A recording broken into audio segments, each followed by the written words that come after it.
Yo, bro. Yo, bro. Yo, bro. What's up? It's a beautiful day for a podcast. A beautiful day for a podcast. I'd say so, dude. It's Yippee. Wednesday. Yes. That's the How's day. everyone doing? I'm pretty good, man. I'm pretty good. How are you? I'm doing well. You know, it's Wednesday. It's leg day. I'm pretty freaking sore. My dumper is enlarged. It feels good. Yeah, I feel like that's the goal. Mm-hmm. Mm-hmm. How about you, Abe? How's your dumper? A little plumper, but I wouldn't call it enlarged today. All right. It's pretty. It is a nice day for a podcast, and you know why? Because it is friggin' freezing out today. It is so cold right now. Very cold over here. Quick. Is it cold over there where you're at? All right. I think it's in the 40s today. Yeah, we are below freezing probably. That's we're nice. in the 20s for show. Yeah. For show. Yeah. And then Getting our that neighbor show. Our neighbor really likes to come over and share our backyard with her dog and our dog. And Trisha was out there just suffering for a while. That's what you get for being nice. Yeah. It has its down moments, dude. I don't know any of my neighbors. Okay. Did you have guessed that? Yeah, I probably knew that. Yeah. You know, not even guess. I probably knew that straight up. Alexander knows the name of every person and every family on our street. Deadass. And their dogs' names. It's her duty. Crazy, man. And someone's got to do it. Someone has to do it. Before we get in, I would like to just take a quick moment and ask you guys to share this podcast with your Discords, with your DMs. It truly does help. Let's get as many people in here as we can. And why don't we get this bad boy started? Hey, what do we got? Right. Well, you know, you guys always say to me, it's always so negative in the beginning. Where's all the positive stories? Well, today we got gamers that are excited about something. There's something exciting happening, but we only have one clip, so we should probably roll it anyway. Well, good.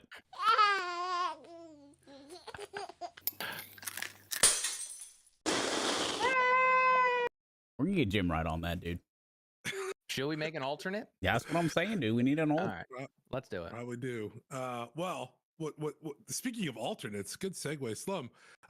There's a big release coming out on this Friday, and if anybody who knows Shank or Sean from Mark's channel, he's gonna probably be the most excited person for this because that is Path of Exile 2 releasing this Friday. Much anticipated sequel to the ARPG game. Probably one of the most overwhelmingly complex ARPGs I've ever seen, let alone maybe games I've ever seen in my life, with a lot of promises that this new PoE2 is going to be more accessible without kind of ruining the gameplay. So remove some of the complexity, try and draw on a larger player base and improve upon the systems they have, as well as graphical updates and new monsters and stuff. So very, very, very exciting stuff coming out of the Path of Exile team, coming out this Friday the 6th. Can you explain to me why this game is good? Sure. I assume that's directed at me. Yes. Not Abe. Yes. There are multiple reasons. I would say the first is that it has a gameplay loop that allows you to compete against yourself and set goals for a difficult game and attempt to achieve them within your own contained sphere of influence. There are a lot of, there is multiplayer experience in the game, but there doesn't have to be. And a lot of online games that push you, kind of force you to be collaborative with other people, have team of randoms, which is always a hit or miss experience, you know. That opens up a whole other pathway for am I facing cheaters? What's the anti-cheat situation with this game? PoE doesn't really have any of that. And it's still incredibly challenging on a personal level, and it feels really good to play in that sense. The other part, we got a little PoE action going on. Hold on. All right, very nice. This is their official release trailer. If I could just play it in the background. Yeah, hell yeah. Yes. Beautiful. So, that's an aspect of it. The other aspect is it allows you to invest yourself in a game that is fun cyclically, right? And what I mean by that is cyclically. cyclically. Mm-hmm. Okay. They have set in stone content releases that is seasonal, right? So you have a wipe and a fresh start every 3 months. That's beautiful. That's necessary with games. It is a live service game in that sense, and they are continually pushing new leagues that have unique content changes for how the league plays, as well as new aspirational content to work towards. So not only is your gameplay feeling different the whole time with the new league mechanic, there's usually something new at the end game to unlock, explore, attempt to conquer, etc. Okay. And that to me is the formula for a game having long-term success, and something that I try to impress upon a lot of the development teams that I work with as a consultant. This is the model, in my opinion, and you'll notice that it may sound familiar to you, that model, because it's exactly what Fortnite does. Love it. And as we all know, Epic out here continually making great moves on that front. Always something different, and that feels really good.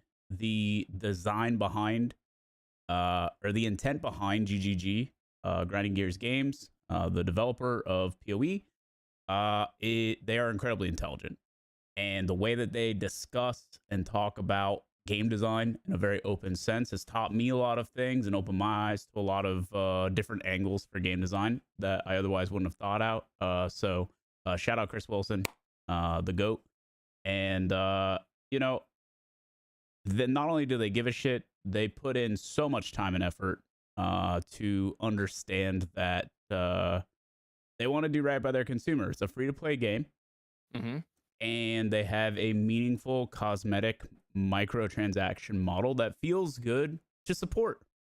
It's not pay to win, and it's pay for convenience, and it's great. And honestly, they get a lot of support from their community because they do such a great job putting out content in a regular way. So PoE2 is the next big iteration. It's on a completely different thing, you know, like you'll notice that essentially it is a massive graphical overhaul.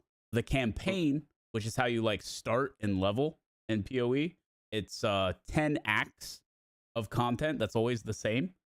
Okay. We have a brand new campaign to play through. So that's a huge thing for people to enjoy. But the game is so much more than that. But that will be the start of everyone's Friday, is to play the new campaign, which is very exciting.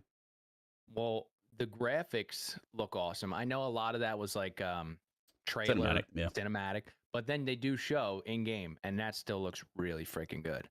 You did mention Fortnite, and you mentioned how good they are about staying up to date in content and culture and stuff like that. Can I inject a little section and ask you about a comparison? So, Abe, stick with me here. So they did a Travis Scott release. A Travis Scott, like it was like a concert basically. So if you could pull that concert. up, yeah, yes. And this one was, I think, was really, really good. The scenes changed, everything. It kept moving. I saw not too long ago they dropped a Juice WRLD one, which was a tremendous opportunity, and I think it's been received well. However, I watched it, and it seemed like they threw in the towel. It seemed like it was just one scene, almost the not whole the same time. level. No. And I'm like, dude, like Travis Scott's got the culture in a chokehold, sure. But like Juice WRLD is I think you would have had the same success, if not more, if you would have done the same type of effort on Juice WRLD. So I was a little bit disappointed. Like it already starts, this is Travis Scott's, and then if you want to like 2x speed or just skip through like click by click, you could probably just see a couple different scenes. But we start out this is awesome, but you missed he like comes in out of nowhere and it like explodes. Yeah. Like, Yeah, boom. it's right about here. He literally lands in like a superhero and just shakes the whole world. And he's got a lot of lore, Travis Scott. He's got like Astro World. He's got his own like storyline. So there's a lot to go off of. But I just think when it comes to the Juice World one, they missed. They really did, because Juice World also has that's beautiful. Like, I freaking love that. I saw that and I was just, shoot, dude, so badass. Now let's go to the Juice World one, if you don't mind. And maybe I'm blowing it out of proportion, but all that I saw was like one long performance, just a long performance. Maybe they had more in game, because I know he has like his own little island now, like the Snoop Dogg Island. So already it's not a custom Juice World thing. It's part of Snoop Dogg's. Like, it starts at Snoop Dogg's mansion right off the rip. Travis Scott had his own whatever it was, stage. So I'm just like, dude, you guys could have really, really crushed it. And I'm like, you guys didn't do Juice World justice. And then that has me wondering, like, is Juice World's camp right now, are they just like cashing the check and like, I don't know, because he's gone, you know, like, Right. who's running it? It just we makes had me a think similar about all that conversation on stuff. stream recently as well, with regards to Juice. But because someone told me he had new music coming, I was like, hold on. Yep. There's an album coming out. But apparently it was done by a bunch of like other really big artists, like M and a bunch of guys like worked on it. Should be cool. That isn't even Juice. That's what, so Juice like the one that's introduced by loaded in. it doesn't even seem like its own Juice World drop. It's like all mixed in. Okay. So like, You think that sells it short content wise? I don't. Correct. Okay. Because Juice World had this album, I think it was like Death Race or something, and they could have made a whole story off of that, and because it was such a good album. And every rapper has nothing but good words to say about Juice World. Yeah, like how amazing he was at freestyle and all, like just making songs. Yeah, Benny always talks him up. Yeah. Yeah. So like, I'm like, dude, you guys could have crushed it and like brought in more people. Well, the reality is like, yeah, I think you started to allude to this, is that Fortnite is not in the same position that it was when it dropped the Travis Scott thing. Yes. It's and just they're bringing not. Ice Spice. And they're doing things like, you know, they're going back to like relaunching early seasons, because a lot of the creators are not as proficient every season, especially if they are focusing on like winning games and stuff like that. Mm-hmm. And you know, so they go back to the old stuff to make people happy. They've done a lot of like season 1, season 2 like relaunches and stuff like that for like the nostalgia to cash in on that. Just like, you know, shout out WoW Classic. You know, sometimes you got to run it back to the beginning, and it's fun to do that from time to time. But like, that's what they're in the middle of right now. So I don't know. It's interesting. It does seem like innovation on a little bit of a back burner for Fortnite right now. Yeah. It does seem that way. That's my question, basically. Is that what it is right now? They think they have a system. Just run it through that system. Yeah, I would assume so. You know, the cool thing about Path of Exile is they're not afraid to shake it up. You know, to drop a second iteration of your game is important for the sake of like pressing forward. You know, D4 came out. D4 looks way nicer than PoE does, but PoE is like a very old game. It's more than a decade old at this point. And it's time to upgrade. But with a new game, a new system, it's going to come with a lot. I would assume they're going to have to do a lot of tweaking. Like, it's going to be a very active, hands-on, like, we got to change this, and this, because essentially this is a beta, but it is like the start of PoE. This is the first league, you know what I mean? But it's not an official launch. It's like it's this weird in between. They definitely understand that this is going to be like, we'll see. You know, Friday could go poorly. In reality, no. Friday could go poorly. From like a sign-in, server authentication, launching issues. Like, yeah, it could be massive queues and a lot of crashing, and then you crash out, and then, you know, you gotta get back in the queue, and you might be waiting like multiple hours. You never know. It's known to happen, and it happens to everyone. I'm sure they're gonna do their best. But, you know, if you are pogged up with anticipation for Friday, just know that is a possible reality and something that you might be running into. So, Well, do they have a section of audience that loves to bitch? Like, because I only hear about them from you guys, but like you guys are all about PoE. I think I think their fandom definitely has its fair share of complainers, just like anyone else's, especially if you look at something like a subreddit. But the reality is that I think people know that, you know, the work is there, the intent is there, the transparency is there, so it's hard to really get super mad at anything.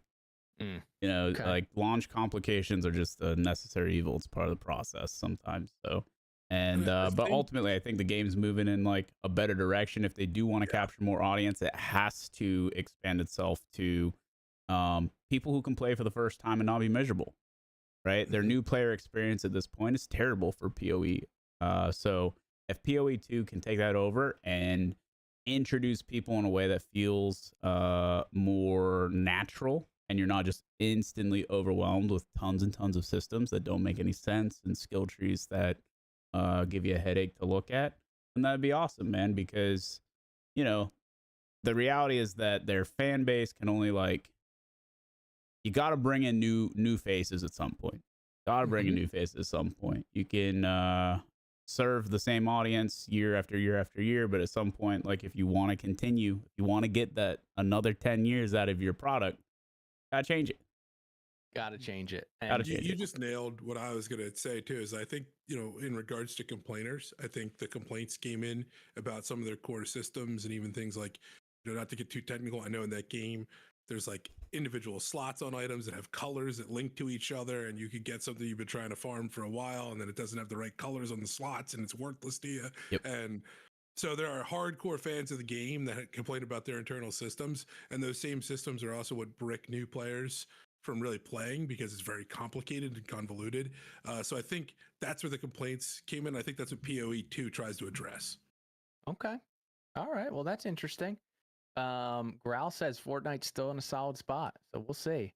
And then speaking of fandom, one of Daniel's coworkers is working from home just for PoE. Love that. Yeah, so they definitely have a certain type of fandom. All right, well, we'll see. I'm excited to watch it. What else we got, Abe? All right. So, you know, keeping on the positivity train here. Last week we talked a little bit about some stuff going on with Steam, or was that 2 weeks ago? Got my weeks confused. I know. I think that might have been 2 weeks ago. But some stuff going on with Steam and them getting in trouble for kind of their community and some potential Yes. bigotry and things going on Yep. there. This is a shout out to Steam to follow that up because Let's go. Steam being such a large distributor of games, there's a lot of, let's call it like emphasis on the Steam rules and the Steam rules for distribution of their games. Well, wait. And they Let's just recap. Politicians are trying to come at Steam, saying that they're fostering hatred and bigotry and hate speech and all that stuff. So they're trying to come at them.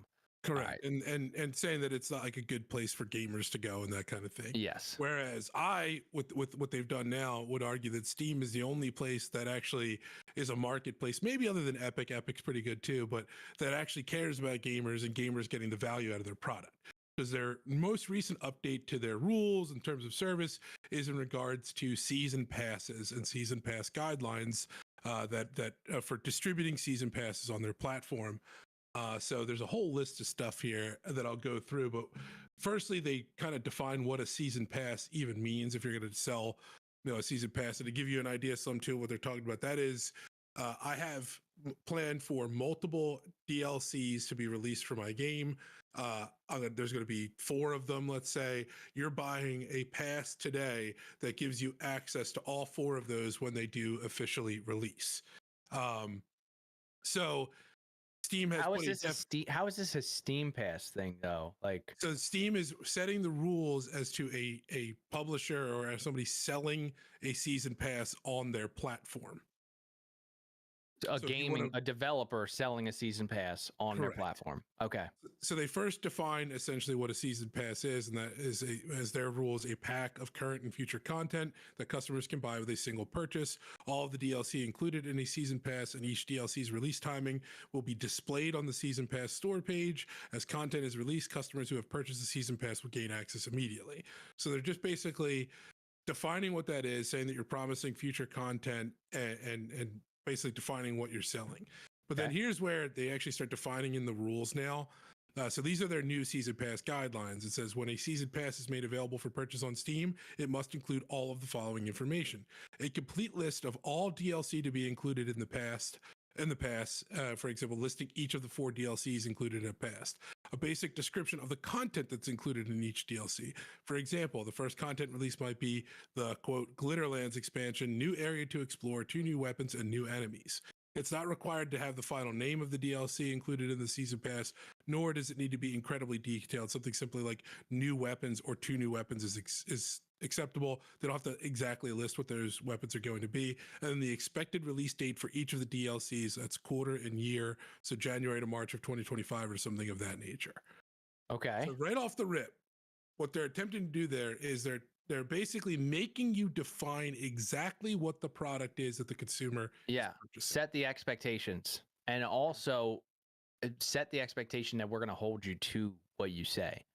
Exactly. Yes.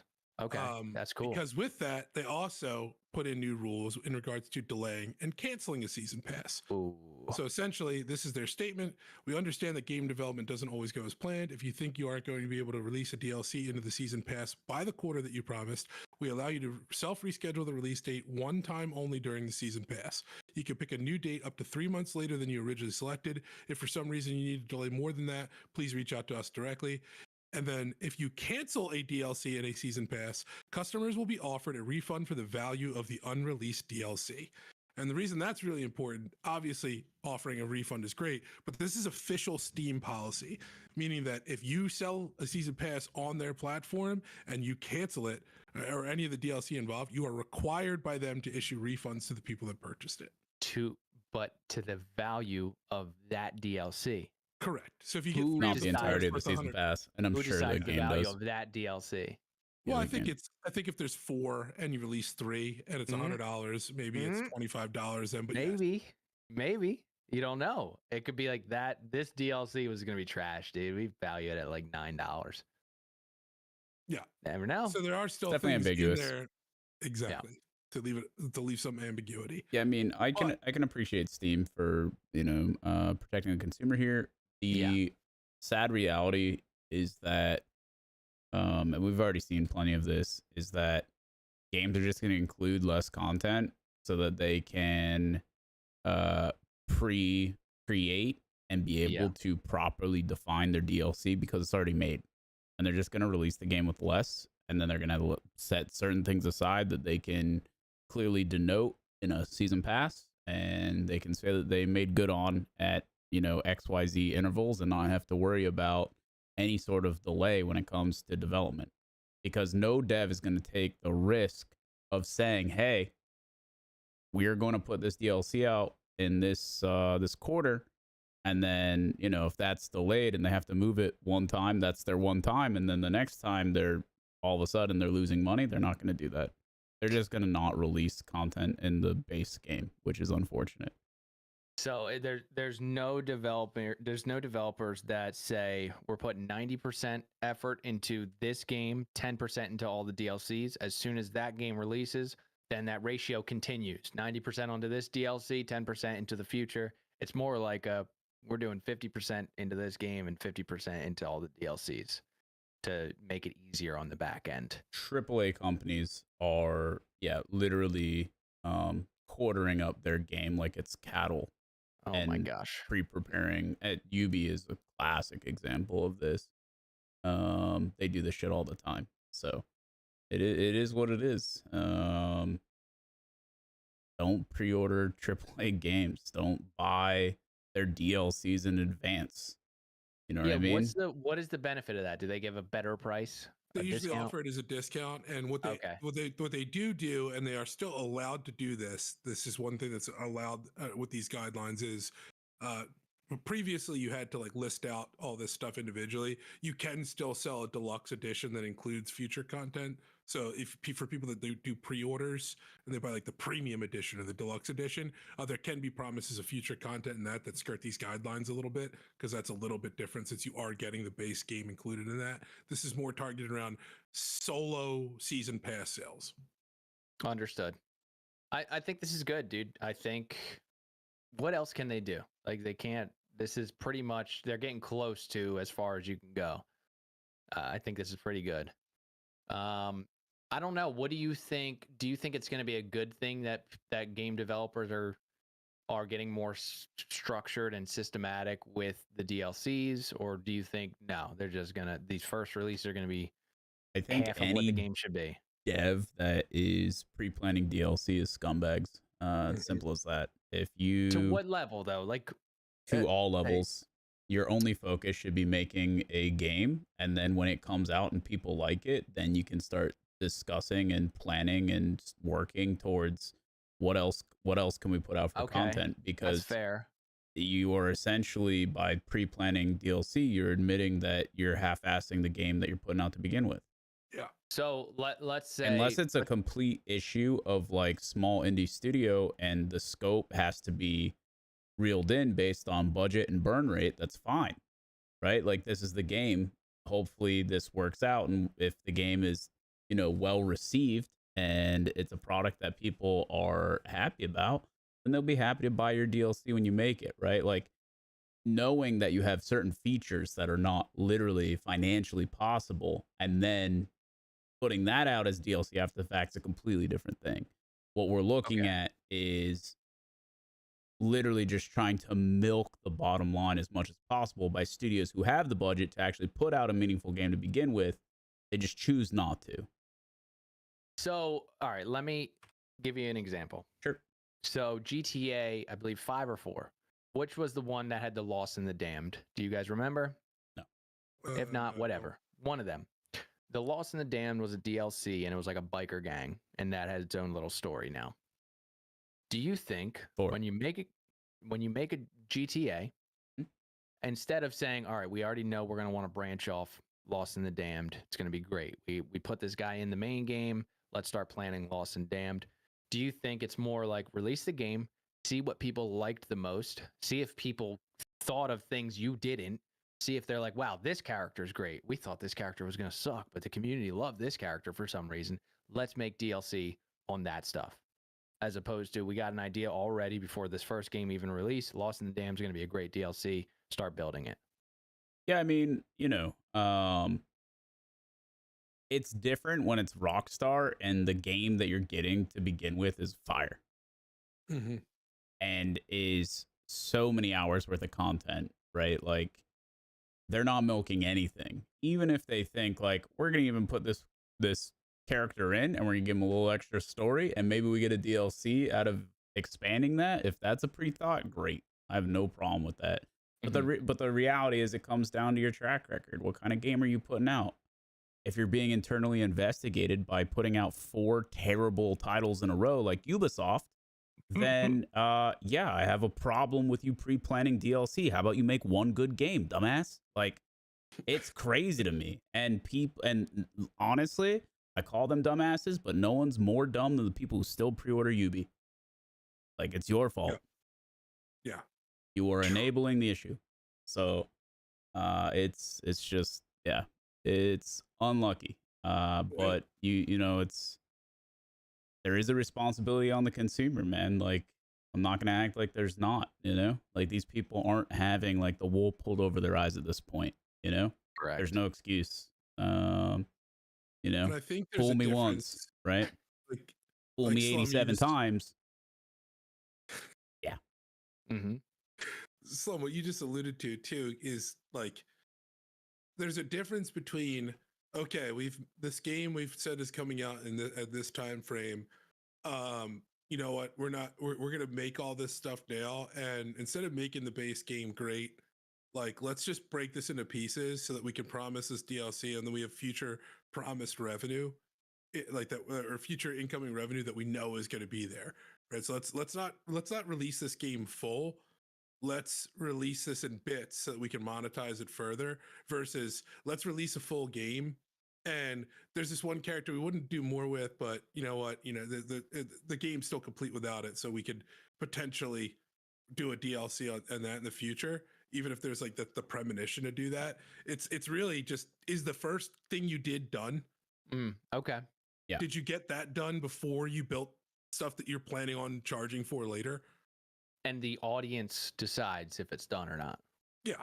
For sure. I mean, consumer rapport is everything when you have, long-standing track records. And, it's your responsibility to give them a good experience for them, buying your product. And if you're not going to do that, then shame on you for making DLC. Okay. So who do you think this is gonna? What are names that come to mind that this is gonna affect the most? Ubisoft. Sorry. They have games on Steam. Yes. Yeah. Okay, for sure. Yeah, they sell all their titles also through Steam. They do have their own bullshit launcher, but they're screwed. Yeah, I mean, maybe. Again, this is just going to force them to double down on their current model of making incomplete games and then having all their pre-planned season pass DLCs ready to go. They're just gonna have to put a minuscule more amount of work into just giving descriptions. Exactly. Vague descriptions. Yeah. Yeah. I mean, there's a lot. I mean, it's obviously not just them, but they are a prime candidate. And again, they will figure out a way around it, especially with like Ultimate Pack and all the things. They're really good at dangling the carrot and leveraging FOMO for the consumer when they're coming out with a new product. And honestly, if Steam really wanted to do something tremendous for the consumer, they would disallow people being able to circumvent a real launch date with paying more. Acting like you're doing anything other than giving someone, a week early access for their extra $15-$20 is like absolute horrifying business practice. It should not exist on Steam, but it does. And they, the thing is that they wrap it in a bunch of other things like, extra artist renditions of blah blah blah in a folder that we're gonna send you, and here's a playlist of some in-game music that you can listen. And it's like, dog, what? I'm paying the extra $20. Nah. Nah. Well, stop. Come on. A business can literally say, listen, you get early access for a week. Yep. You get playlists and you get some weeb art. Yeah. $20 if you want it. Yeah, well, we all know what you're paying the $20 for. Yeah. So, unless that weeb art is explicit, it's for the early access. Come on now. You're saying a lot of that $20 value is just strictly for early access. That's it, man. Yeah. It's just like I can play it a week early. My friends are going to get to play the game a week before me, and especially if there's some sort of multiplayer and like you literally get ahead of your friends and you get to, you know what I'm saying? Like, you get to start unlocking things, and you know what I mean? Like COD is like that. You literally get stronger the more that you play, right? You unlock the new guns, the better guns with the better attachments, and you figure out like, okay, I literally do better in this game that should have been a skill-based game, but isn't at all in 2024 KEKW COD Pros. It's like they get access to be better because they're paying $20 more. So who's not going to do that if you give a shit? Everybody. Stop acting like your game's not just $20 more, because it is. So I would love to see them prevent that from being a thing. I think it's just mad scummy. Just the classic go-to. There's a bunch of these little things that I wish Steam would crack down on. Unfortunately, I think the thing that they've chosen here is not going to end up effective because all the things I said, but it is what it is. I do like the refund portion of it, at least, so that when these games do fail and they stop support early, and we'll get to that. We'll remember this line because we'll get to that in a second. But when these games do fail and they stop support early, having it in their rule set that this is a required thing to issue refunds means that these people will have to give them some kind of money back, which is nice. Hell yeah! And speaking of. Speaking of, this is crazy. It's almost like we knew this was coming, but Ubisoft, their game XDefiant, they're canceling the support of the game moving forward. The game is officially dying. It is being discontinued. They have discontinued the sales of the game. You can no longer purchase XDefiant. You can't download XDefiant. Technically, the game will remain playable through June 3rd of 2025, but no new players are going to be able to download the game. If you did purchase their Ultimate Founders Pack, all this stuff should be sounding familiar right now, by the way, but Ultimate Founders Pack, you will be getting partial discounts, or if you bought partial refunds. Correct, partial refunds. My apologies. If you did buy like the most expensive ones, they're going to issue full refunds, as well as if you purchase digital currency or things like that in the past 30 days. So Ubisoft. When did this game come out?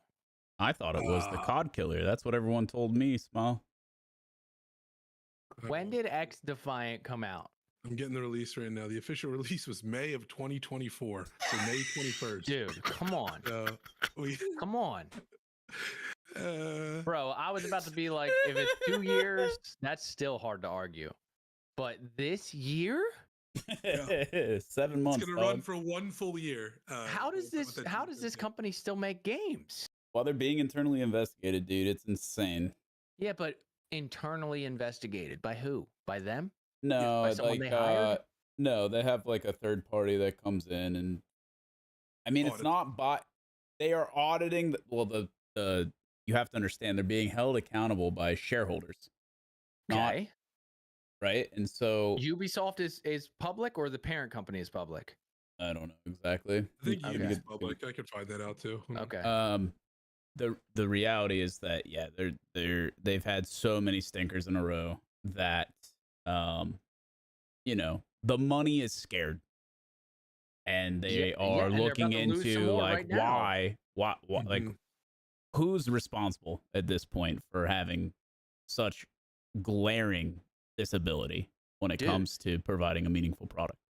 So Ubisoft is publicly traded, and to give you an idea, their peak value per share was like $24.10 when was that? In 2018. Okay.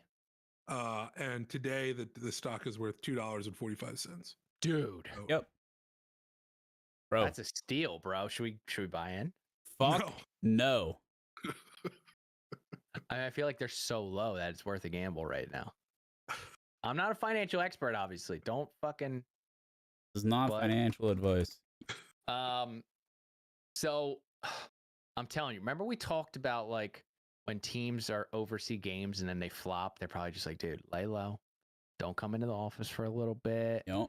It'll blow over. What if all of Ubisoft's teams are like that? Of course they are. Oh my God. They all can't lay low, dude. They haven't had a hit in forever. I mean, if you look at their last 3 releases, I think their last 3 releases were Star Wars Outlaws, XDefiant, and I think one of the Assassin's Creed games. Mirage. How is that not a banger? They haven't had a banger Assassin's Creed since Black Flag that came out in 2013. Oh, no, I'm sorry. It was Skull and Bones. Yeah, Skull and Bones, dude. Yeah. So that's 3 absolute stinkers in a row. They did have the Prince of Persia game, which was pretty well received. And then prior to that, it's all Assassin's Creed garbage and bring back. Black Flag was the last good one. Then they put out Liberation in 2014, Rogue in 2014, Origins in 2017, a DLC for that in 2018. Rogue Remastered in 2018. Oh, come on, dude. They put out The Division 2 in 2019. That's a Tom Clancy. Yeah, but The Division 1 was already suspect. Division 2, I think, fell pretty flat. Then they put out a DLC for that, Smile. 2020, Valhalla, bad. Valhalla DLC in 2022. Dude. It's crazy that they make Creed? DLCs for these games that are dog shit to begin with, man. That's what I'm talking about. Why are they disgracing the name of Tom Clancy Rainbow Six Vegas 2? I understand, bro. That was a heater. Why are they- Siege is still popular. I mean, Rainbow Six Siege is, I would consider that a success, but that's also ancient at this point. I mean, so all that, like, if they had a brain between their ears, it would be, we are making a modern day Splinter Cell, right? I mean, who wouldn't play that?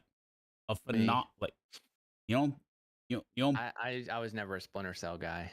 Oh man, I'm not like that. I'm not the gamer. I played Rainbow Six. I loved Rainbow Six. Just knowing the public sentiment about Splinter Cell, it's off the charts. People would lose their minds. But they're buying back into Assassin's Creed for the 50th time. And it's like, what are we doing here, man? So it's not like they don't have existing good IPs. Where are guys like you? Do they exist in that business, and are they just saying not high enough up to matter? And the people high enough up to matter have no fucking clue. They have no clue. Assassin's Creed was huge, boys. Run it back. Yeah, they're businessmen looking at the numbers because from when, though? From 10 years ago? But here's the thing. They have figured out how to milk this shit in a way that is profitable because their investment cost for these games is as low as humanly possible, and it shows in the product. It's insane. But they slap the IP on there and they say, we're good. People will buy it.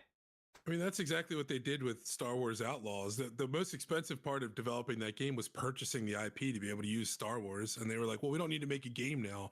We have the Star Wars IP, so let's just slap a bunch of shit that doesn't work and throw it out. That's why they bought it, man. And then sell premium DLCs with early access, which, by the way, their early access broke, and they had so many bugs that when they fixed them, it deleted your progress. So you paid $20 extra to get it in fucking early, and then you couldn't even keep using it. You paid $20 extra to do the first like 8 hours twice. You know, it's sick.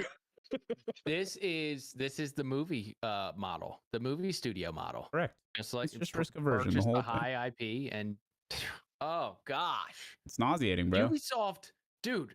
I didn't play many games growing up. I played a lot of games, and because there was only a few of them that I liked, I played them every day.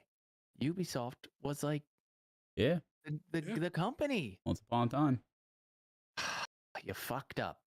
Yeah, they've been fucking up. They don't care. Yeah. Well, we'll see, dude. Imagine if what happens to these developers? They declare bankruptcy. They just say, "Hey, we're throwing in the towel." What happens? They take it off their LinkedIn and they get a job somewhere else, man. Like, what do you mean? I'm talking about the company. The company. Oh, you said developers. So sorry, I always try to distinguish between the two because again, you're right. It's not always the devs' fault. Like the people working on this, I'm not saying they're talentless. I'm just saying that they're underfunded. They have a short amount of time to work. They're beholden to the marketing budget and the timeline for the publishing, and bada bing, bada boom. They're just good enough. Okay. So what happens to Ubisoft?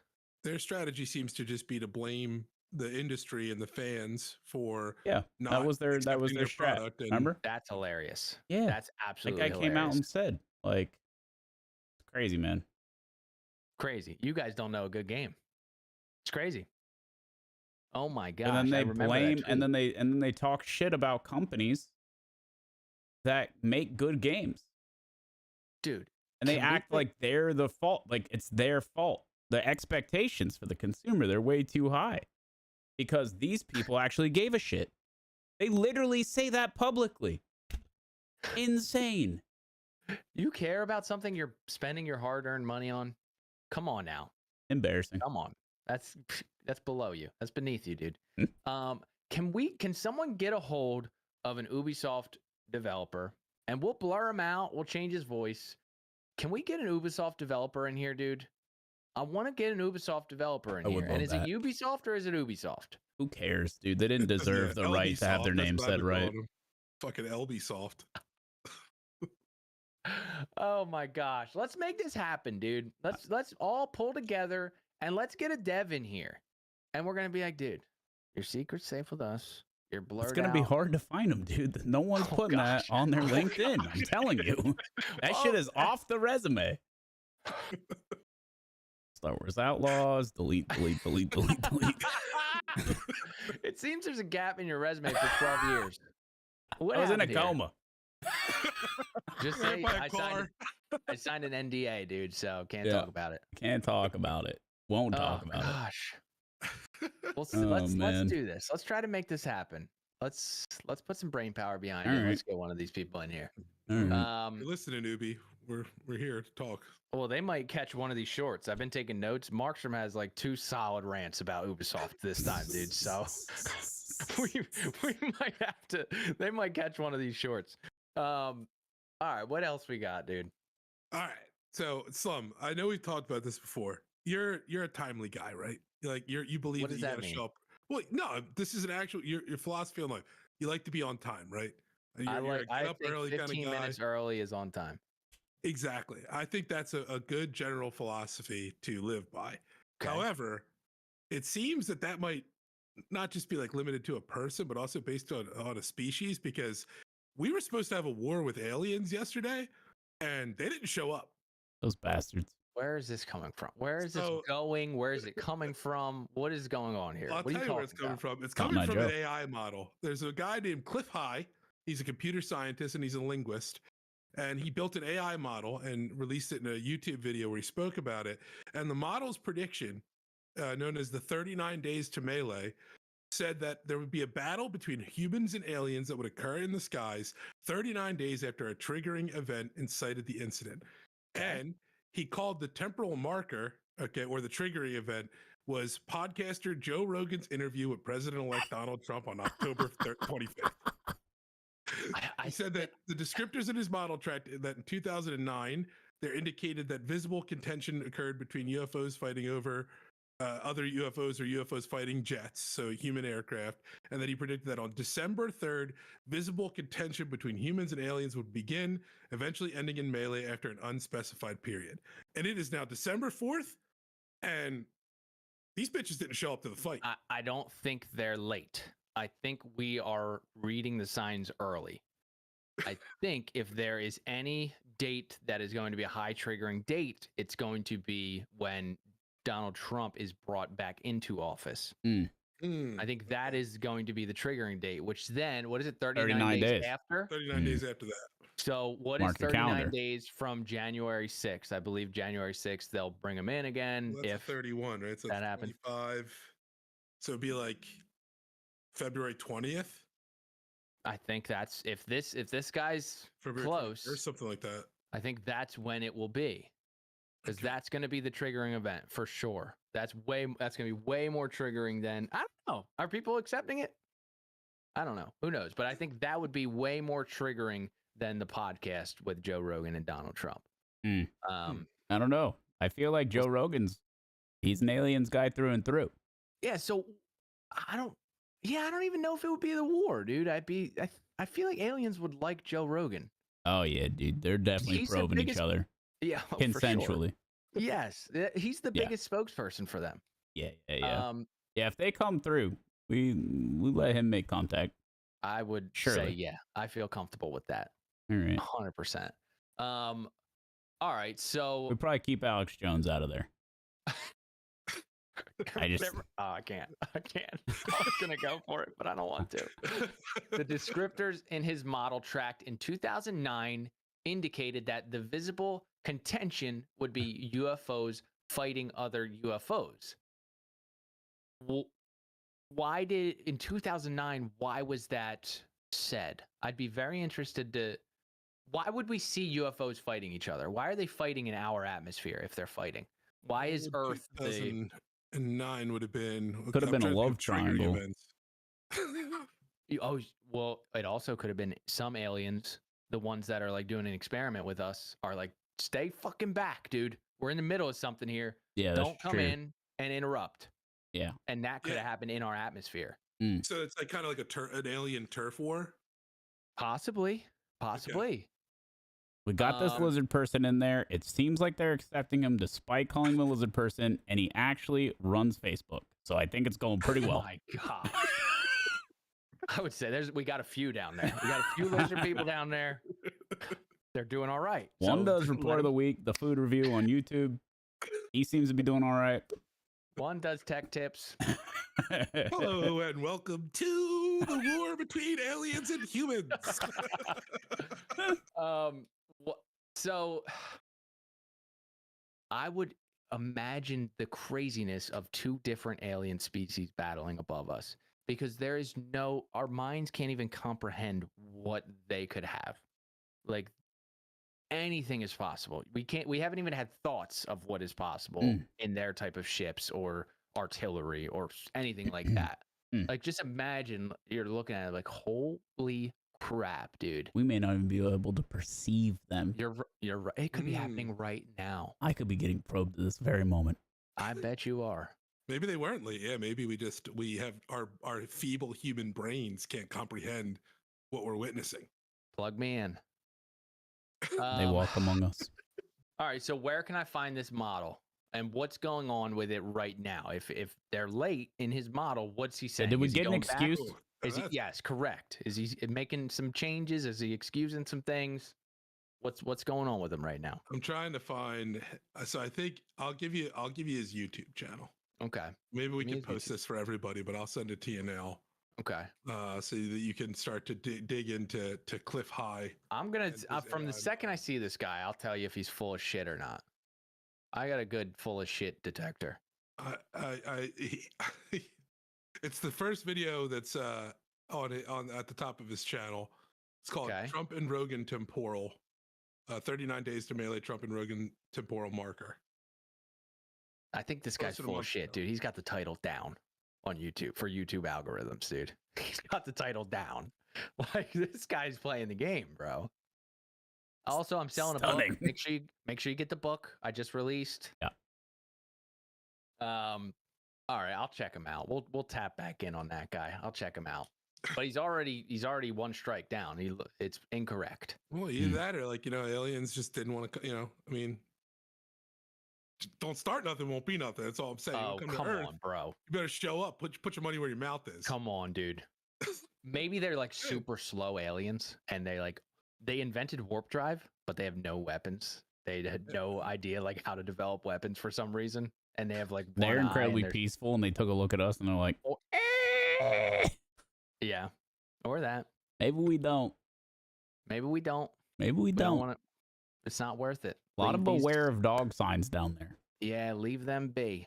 They stink. Their whole world is starting to look like brown and schmoggy.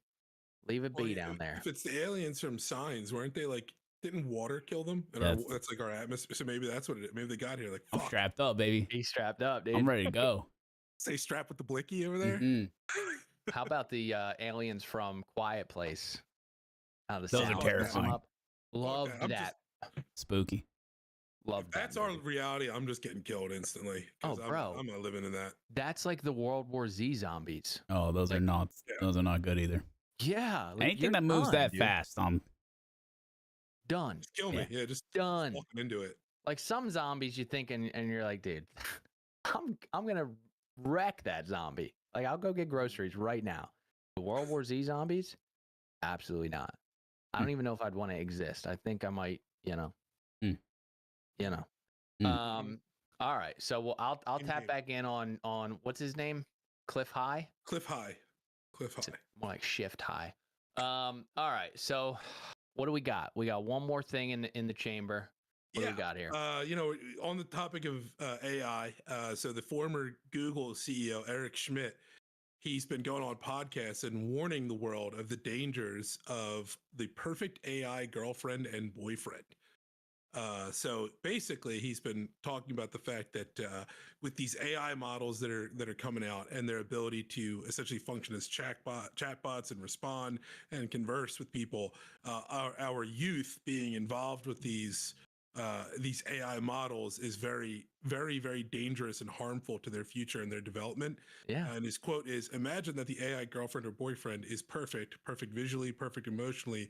It captures your mind as a man to the point where she takes over your way of thinking. You're obsessed with her. That kind of obsession is possible, especially with those who are not fully formed. Can I get some claps real quick from the live listeners who are tuned in right now? Because Abe has flawlessly gone from one Joaquin Phoenix movie to another, from Signs to Her. This is incredibly well done. I love But that. that one's not perfect. That one's not How perfect. am I supposed to troll if you keep calling it?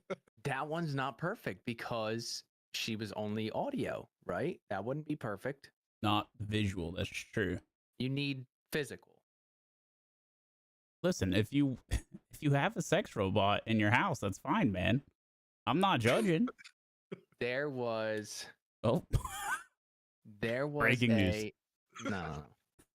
There was a Netflix where there was a Netflix show, and it was women robots, sex robots, basically. They were like nannies, Okay. but they looked like humans, and they were cyborgs, and they were AI. That's when we're screwed, in my Is that the opinion. one with Megan Fox? It was not Megan Fox. It was like a She's in foreign a movie show. just like that too. Okay. They like dubbed the audio. It was super foreign. It was very good though. I don't this for sure, but Markstrom, you already think we have too many people and we don't need more people. So you shouldn't feel too bad about this. This is going to make people not want more kids. They're going to be like, I'm good. I'm chilling. I think that's detrimental. I say let it ride, dude. Jesus. I'm not saying it's the right choice for an individual. Okay. But what are you saying? If it keeps you from being unhappy or going on a rampage, then, that's kind of cool. I feel like that's a W. You don't think that's a W? That's the extreme. Okay. Sure, it will keep some people going on a rampage. It will also keep most people from progressing and challenging themselves and living a fulfilling life. Kind of the opinion that they wouldn't have to begin with. No, that's not true. There was a point in your life where you Would had have to been down with a sex robot? No. Because I'm saying there was a point in your life where I'm cool with that. I can talk to Alex about it. We'll see what we can do. No. There was a point in life where you didn't have things going on and you decided to overcome and push yourself and persevere. And we're still in that moment right now. So we're all there. A lot of people can do that. This is going to make it easy not to do that. It's not just going to take care of the people that are going to go on a rampage. Sure, I would say that's a minority of the effect. I think it's going to make people very complacent and not try to go for more. Did you just call me a loser? At one point, you were. I don't think I ever would have been. Day to day, dude, it's a toss. It's a flip of a coin. I'm just saying, I don't think I ever would have been interested in something like this. I don't think I'm tempted. I just don't think I'd be tempted by that. There are people who would be, but I think the people who would be, I say more power to them, man. I don't know, dude. You wouldn't be tempted by this when you were 16, 17? No. No. Oh, you both are full of it, dude. No. Get the heck out of here. If you would have came at me with like 11 or 12 or something, maybe. Right. Maybe. Okay. So, all right, then take it back to 11, 12. Yeah, but then What? Matured mentally. No, you don't, because you're locked in now. You think this prevents? 100%. You might mature mentally, but you mature in a way where this is acceptable. All right. Well, this make is what I like. Purchasable only by 18 up, 21 up. Are you 18 or older? Yes. There you go. Problem solved. That fixes everything. Solved, dude. And if you didn't get to a point where you're not interested by 18, is what it is, man. Okay. I'm just saying, people are already buying things like this. The other day, I was on my drive, instead of listening to a podcast, it was an hour-long drive. I contemplated opening up ChatGPT and having a conversation with it because it can talk now on your phone. That's nice. I contemplated talking to it and like letting it know, seeing what it thought about a couple things going on up here. I contemplated. I didn't do it, but I don't know. I don't know. I think that's a nice way to work and commute. I think that it is it would be like talking to a emotionless genius because it's got all the information of Google. But I'm not saying to let it suck you off. sorry? Huh? You can do that. That's fine. That's not the problem. I think if you are substituting it for normal like human interaction, you know, Yes. that's What this is. I understand that, but people Okay. are filling that gap with a lot of things already, man. What's the difference? Is this guy writing a book too? Eric Schmidt? Probably. I'll hear. Is Eric Schmidt writing a book? Oh man. I mean, dude, it's only a matter of time.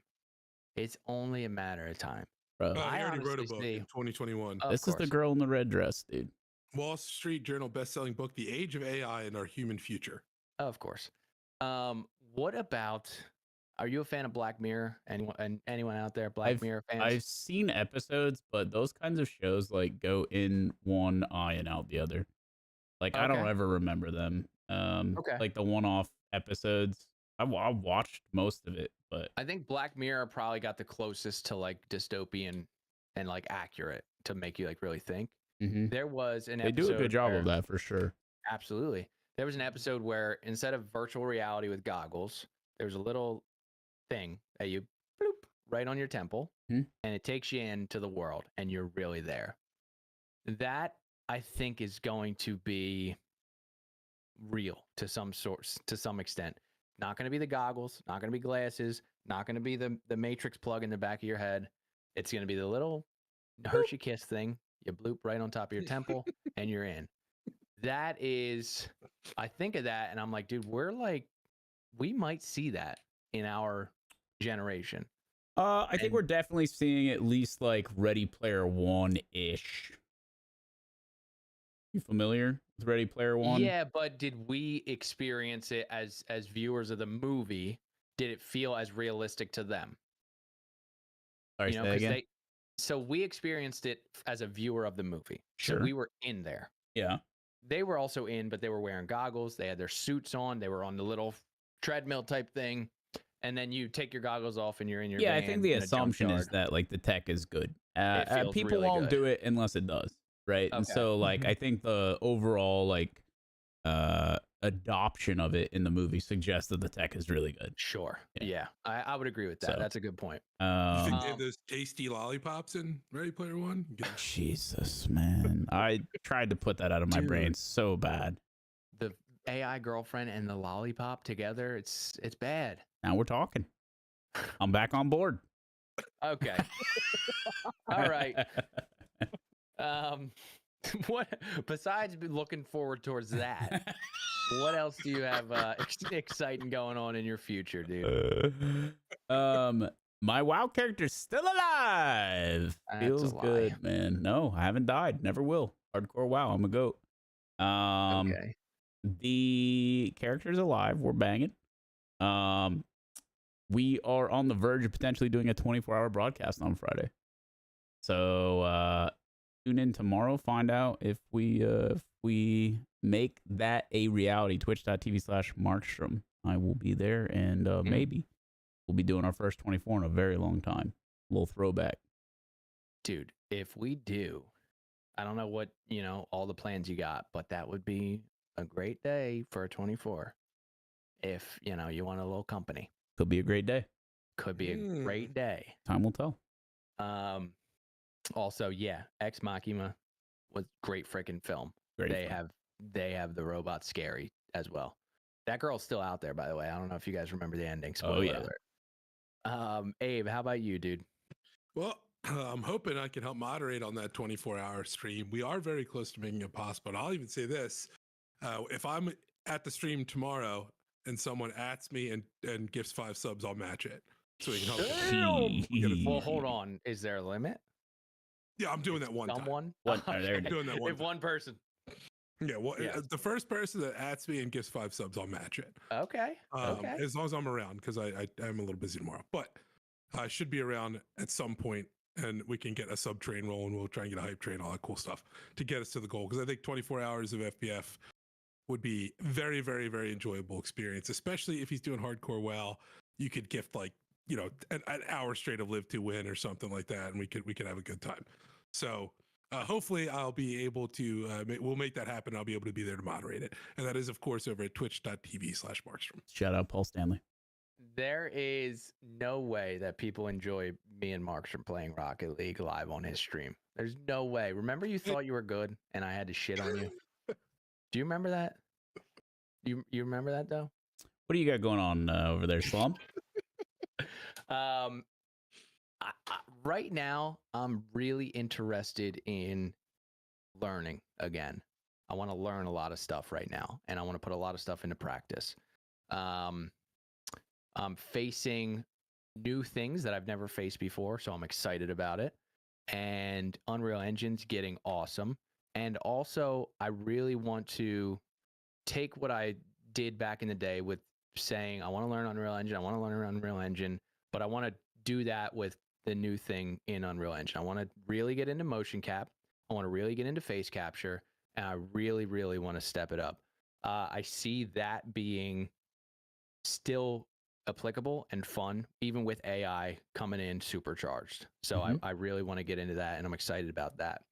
I'm also excited about Cafe Colazzo. We're reaching out to a lot of people, and we're doing a lot of promo, and we're talking to a lot of new creators. So it's very, very exciting. One of them was your intro, so I really appreciate that. That was awesome. Yeah. Another exciting thing is I just did a rebrand for another company, and I was like stressing, dude. Like I was like, oh my God, what do they think? What do they think? Like they haven't reached back out to me. Then I met up with him like 3 days later, and he was like, dude, right away when I opened it, I was in love. And then you kept taking me. And then you even offered me a second option that I was like, oh, what do I do now? Like, it's all perfect. So I was really excited about that. It's a great feeling, and it's what made me start doing what I did back in the day. Mm-hmm. So I think that's what kind of got me back into, I need more cookies in the jar. I don't want stale cookies. I want to fill that jar up. New cookies are nice.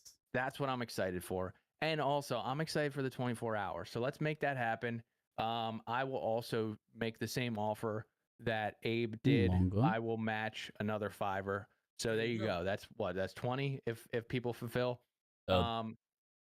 If I'm not in stream tomorrow, someone text me if it happens and let me know. What's the stipulation? They have to at me and gift? It is at you. Say, I'm gifting based off what you said on plug, like something like that. I don't really care the exact words of it, but just note that they listened to this and that's where it's coming from. Yeah. So you need to type plug me at Slumlord X. There you go. There you go. And then someone will reach out to me and text me. Make sure that happens as well. Yeah. Markstrom, you can send a troop at me if that happens.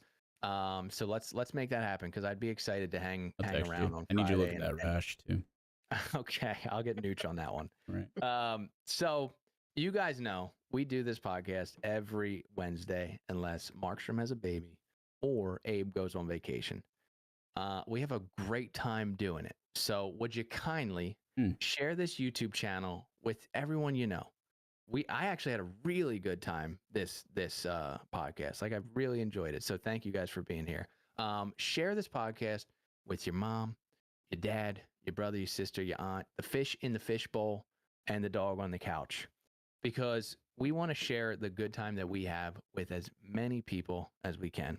And if you tell them to click the little bell button, they'll get notified, and they might pop in, and they might get enough jump on this alien war and be like, we got to build a bunker. So there's good information coming out of this. We got to fill people in. So would you kindly subscribe and share this? It really does help, and we really do appreciate it. This has been another wonderful episode of the Plugged Podcast, and we will see you guys next week. Peace. Deuces.